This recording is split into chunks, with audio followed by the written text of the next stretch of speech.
Verily, with the hardship there is relief, and whoever puts their trust in Allah, then He will suffice him. Worship Allah as if you see Him, for if you don't see Him, He sees you.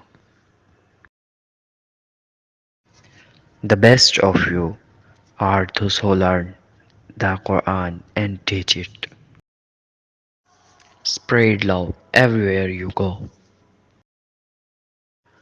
Love for others what you love for yourself. Do good to others, and goodness will come back to you. The ink of the scholar is more sacred than the blood of the martyr. Read in the name of your Lord. He who seeks gain knowledge, Allah will make his path to paradise easy. Patience is a pillar of faith. Be patient indeed. The promise of Allah is truth.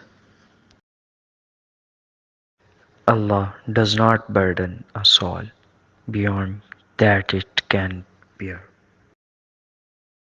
And remember, with gratitude, Allah will increase you. Contentment is the greatest wealth. Allah is with the patient. Verily, after every difficulty there is relief.